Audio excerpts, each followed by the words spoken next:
வாழ்க வையகம், வாழ்க வளத்துடன்.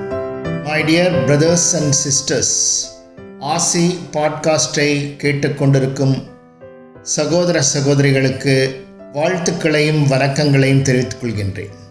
எல்லோரும் இப்பொழுது சிறியவர்கள் முதல் பெரியவர்கள் வரை சொல்லி ஒரு புலம்பக்கூடிய விஷயம் என்ன என்றால், எல்லாம் பணம் தாங்க, பணம் இருந்தால் அதான் நமக்கு மரியாதை, பணம் இல்லைன்னா மரியாதை இல்லை அப்படின்றத பேசுகிறத நம்ம பார்க்குறோம்.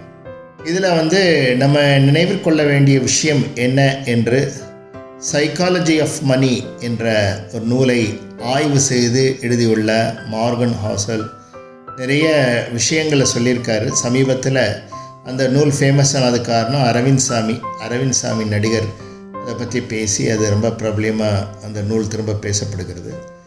அந்த நூலில் குறிப்பிட்டிருக்கக்கூடிய விஷயம் என்ன என்று பார்க்கும்போது, லக்கு, ரிஸ்க்கு, இது ரெண்டுத்துக்கும் இடையில் உள்ள இடைவெளியை நம்ம தெரிஞ்சுக்கணும். அவர் என்ன சொல்கிறாரு, 100% இப்போது நீங்கள் எஃபர்ட் போட்டிங்கன்னா உங்களுக்கு லக்கு வரும் அப்படின்னு கூட நீங்கள் சொல்ல முடியாது.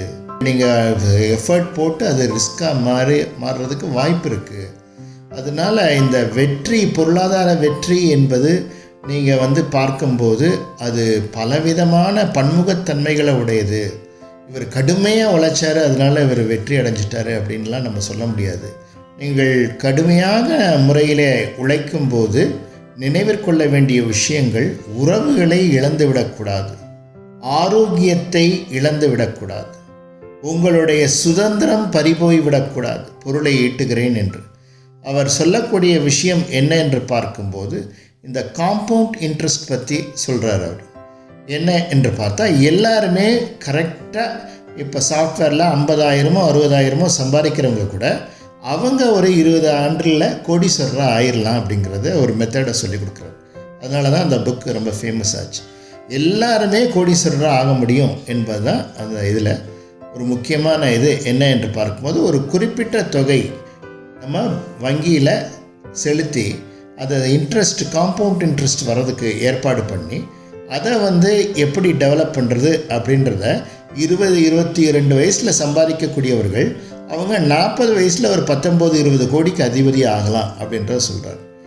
40 வயசில் சேமிக்கிறவங்க அவங்க ஒரு 60 வயசில் 4-5 கோடிக்கு அதிபதி ஆகலாம் அப்படின்றத சொல்கிறார்.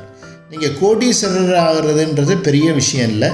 அதே நேரத்தில் நீங்கள் சரியான முறையில், நீங்கள் நேர்த்தியான முறையில் நீங்கள் சிந்தித்து செயல்படணும். இன்னொரு விஷயம், இதில் என்னுடைய கருத்தை நான் சொல்லக்கூடிய விஷயம் என்னன்னு சொன்னால், நமக்கு ஒரு கண்டென்ட்மெண்ட் இருக்கணுன்றது சாஸ்திரத்தில் சொல்கிற விஷயம். திருப்தி இல்லாமல் இருக்காத, தேடிக்கிட்டே இருக்காத, வெளியே தேடிக்கிட்டே இருக்காதுன்னு சொல்கிறது உண்மைதான். ஆனால் அதே நேரத்தில் நம்ம சம்பாதிக்கணும், நிறையா சம்பாதிக்கணும்னா ஒரு கேள்வி இருக்குது, எதுக்காக அப்படின்னு. எதுக்காக என்று பார்க்கும்போது, இன்றைய தினம் இறைநிலை அடைந்த ரத்தன் டாட்டா அவர்களை நாம் நினைவு கூற வேண்டியிருக்கிறது. ரத்தன் டாட்டா அவர்கள் உலக மகா கோடீஸ்வரர்கள் லிஸ்ட்லேயும் இல்லை, இந்தியாவில் உள்ள பெரிய பணக்காரர்கள் லிஸ்ட்லேயும் இல்லை. ஆனால் உலக மகா கோடீஸ்வரர்கள் செய்யாத ஒரு சரித்திர சான்றாக அவர் இருந்தார். என்ன என்று பார்க்கும்போது, இந்தியாவில் அவர் முதல் கோடீஸ்வரரோ 2வது கோடீஸ்வரரோ கிடையாது. ஆனால் அவங்களுடைய பணத்தை விட பல மடங்கு அதிகமாக தொண்டு செய்திருக்கிறார். அது நம்முடைய இலக்காக இருக்க வேண்டும். நம்ம நிறைய சம்பாதித்து உபரியாக வரக்கூடிய பணத்தை நற்காரியங்களுக்காக பயன்படுத்துவேன் என்பதை இலக்காக வைத்துக்கொண்டு நம்ம நல்ல காரியம் பண்ணலாம். ரத்தன் டாட்டா அயல்நாட்டில் எடுத்துக்கிட்டால், வாரன் பஃபெட் மெலிண்டா கேட்ஸ் ஃபவுண்டேஷனுக்கே 1.5 லட்சம் கோடி கொடுத்துருக்காரு. பல லட்சக்கணக்கான கோடி அவர் செலவு பண்ணியிருக்கார். எளிமையான வாழ்க்கை, அவரே தான் ஓட்டுவார் காரை, சாதாரண ஃபோன் தான் வச்சுருந்தார். பெரிய வேலையாட்கள்லாம் வாரன் பஃபெட் வைக்கல. பில்கேட்ஸ்லாம் பார்த்து வியந்து போனார். அதே போல் தான் ரத்தன் டாட்டாவும் சிங்கிளாக வாழ்ந்தார். அவருக்குன்னு பெருசாக சந்தோஷத்தை தேடிக்கல, ஒரு தியாக வாழ்க்கை வாழ்ந்தார். பல லட்சக்கணக்கான குடும்பங்கள் அவர் மூலமாக வாழ்ந்தது. அந்த மாதிரி நம்ம எண்ணத்தை நாம் விரித்து கொண்டே போகும்போது நமக்காக பிரபஞ்சம் வேலை செய்ய ஆரம்பித்துவிடும். நம்ம பிளான் போட்டு பண்ணுறது கிடையாது. இதில் ஒரு விஷயத்தை ஒரு உதாரணத்தின் மூலமாக சொல்ல விரும்புகின்றேன். பிரபஞ்சம் வேலை செய்யும்னு சொல்கிறது என்ன அப்படின்னு புரியாதவர்களுக்காக சொல்கிறேன். ஒருத்தர் 6 அடி இருக்கார், அவர் ஒரு 10 அடி செவுரை தாண்டணும். ஒரு நெருக்கடியான சூழ்நிலையில் ஓடி வராரு. அவர் அந்த இடத்த தாண்டி போனால் தான் அவருடைய காரியத்தை முடிக்க முடியும், முக்கியமான வேலையை முடிக்கணும். அப்போ வந்து பார்க்குறாரு, ஜம்ப் பண்ணி பார்க்குறாரு. சின்ன வயசில் ஹை ஜம்ப்லாம் கலந்துக்கிட்டார், அவரெல்லாம் முடியலை.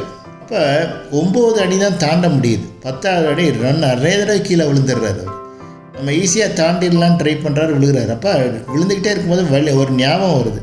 வழியில் ஒரு கல்லை பார்த்தோமே நடந்து வரும்போது, அந்த கல்லை வச்சுட்டு அது மேலே ஏறி நின்று ஜம்ப் பண்ண அப்படின்னு பார்க்குறாரு. அந்த கல்லை வச்சுட்டு அது மேலே ஏறி நின்று அதுக்கு மேலே போயிடுறாரு, செவருக்கு மேலே ஃபோர்ஸ் கொடுத்து போயிடுறாரு. கை வலிக்கிக்கிட்டு வந்து கீழே விழுந்து அந்த கல் மேலே உரசி சிராய்ப்பு ஏற்படுது. அப்போ ஓவராக ப்ரெஷர் கொடுத்துட்டதை யோசிக்கிறார், ஓவராக ப்ரெஷர் கொடுத்து ஜம்ப் பண்ணதை யோசிக்கிறார். அப்போ கரெக்டு ஸ்பீடில் ஜம்ப் பண்ணுறாரு, எக்கி பிடிக்கிறாரு, ஒரு புல்லப்ஸ் மாதிரி எடுத்து அந்த பக்கம் ஏறி நிற்கிறார். இதுதான் அந்த முதல் அடி நீ எடுத்து வை, அப்புறம் இறைவன் ஒன்று நோக்கி வருவார்னு சொல்கிறாங்களே, இதுதான் அது. கரெக்டாக இருக்கணும். அந்த குயிக் டிசிஷன், ப்ராம்ப்ட் ஆக்ஷன், இதெல்லாம் கூடி வரும்போது சக்குன்னு அதான் லக்குன்னு நம்ம சொல்கிறோம். பிரபஞ்சத்தோடு ஒத்துசைவோடு நம்ம செய்கிறது.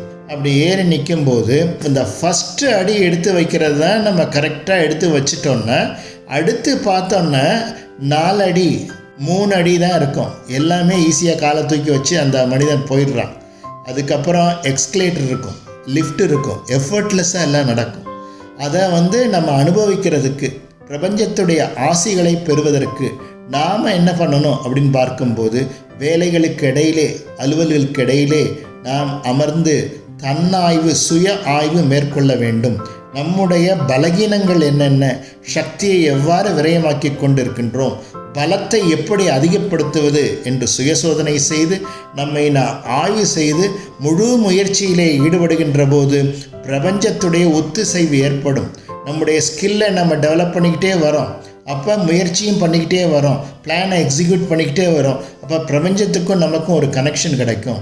இப்படித்தான் வந்துட்டு இந்த உலக மகா கோடீஸ்வரர்கள்லாம் இப்போ லைஃப்பெல்லாம் பார்க்கும்போது அவங்க இப்படி தான் வந்தாங்களே தவிர ஹார்ட் ஒர்க்குன்னா வந்து ரோடு போடுறவங்க ஹார்ட் ஒர்க் பண்ணிக்கிட்டு தான் இருக்காங்க. டெய்லி ஹார்ட் ஒர்க்கு தான் பண்ணுறாங்க. ஹார்ட் ஒர்க் பண்ணு நீ நல்லா வருவ அப்படின்றது கரெக்டான அப்ரோச் கிடையாது. நம்ம சரியான முறையில், நேர்த்தியான முறையில் நம்முடைய தகுதியை வளர்த்து கொண்டே வர வேண்டும். தகுதியை வளர்த்து கொண்டே வருகின்ற போது பிரபஞ்ச சக்தி நமக்காக செயல்பட ஆரம்பிக்கும். அதுக்கப்புறம் எஃபர்ட்லெஸ்ஸாக எல்லாம் நடக்கும். ஆனால் ஆரம்பத்தில் நம்ம முயற்சிகளை தொடர்ந்து அறிவு சார்ந்த முறையிலே முயற்சிகளை, வெறும் ஹார்ட் ஒர்க் மட்டும் போதாது, ஸ்மார்ட் ஒர்க் தேவைன்னு சொல்லுவாங்க. ஸ்மார்ட்டாக யோசித்து நல்ல நண்பர்களுடைய நட்போடு சில பிளானை நம்ம எக்ஸிக்யூட் பண்ணிக்கிட்டு வரும்போது அப்புறம் இயற்கை என்ற பேராற்றல், சூப்பர் நேச்சுரல் ஃபோர்ஸ் ஹெல்ப் பண்ண ஆரம்பிக்கும். அதை தான் நம்ம லக்குன்னு சொல்கிறோம். அது லக்கு கிடையாது, நம்ம கண்ணுக்கு தெரியலை. அது கண்ணுக்கு தெரியாதனால அதிர்ஷ்டம்னு சொல்கிறோம். திருஷ்டிக்கு எட்டாத அதிர்ஷ்டம்னு அர்த்தம். அதிர்ஷ்டம்னா திருஷ்டி, நம்ம கண்ணுக்கு எட்டாதது. அதை வந்து லக்குன்னு நம்ம சொல்கிறோம், வேறு ஒன்றும் கிடையாது என்று கூறிக்கொண்டு, அந்த லக்கு நம்மளுடைய வாழ்க்கையில் நல்ல முறையில் வேலை செய்கிறதுக்கு என்ன பண்ணணும் அப்படின்னு பார்க்கும்போது, பொறுமையோடு துரிதமான முறையில், அற்புதமான முறையில், மனச்சோர்வு அடையாமல் நம்ம முயற்சி செய்து கொண்டே வர வேண்டும். அறிவை பயன்படுத்த வேண்டும், உணர்ச்சி வசப்படக்கூடாது, அறிவை பயன்படுத்த வேண்டும். அப்பொழுது ஆற்றல் அதிகரிக்கும். ஒரு கட்டத்தில் நிறைய சோதனைகளை சந்திக்கும் போது நம்ம தளர்ச்சி அடையாமல் இருக்கிற போது இயற்கையால் ஆசீர்வதிக்கப்பட்டு ஆற்றல் அதிகரிக்கும். ஆற்றல் அதிகரிக்கும் போது நம்ம வாழ்க்கையில் நிச்சயமாக வெற்றி பெறுவோம் என்று கூறிக்கொண்டு, ஆசி பாட்காஸ்ட்டை கேட்டுக்கொண்டிருக்கக்கூடிய சகோதர சகோதரிகள் அனைவரும் வெற்றியாளர்களாக மாற சூப்பர் நேச்சுரல் ஃபோர்ஸ் பிளஸ் பண்ணணும்னு கேட்டுக்கிட்டு வேண்டிக்கொண்டு நிறைவு செய்கின்றேன். வாழ்க வளர்த்து.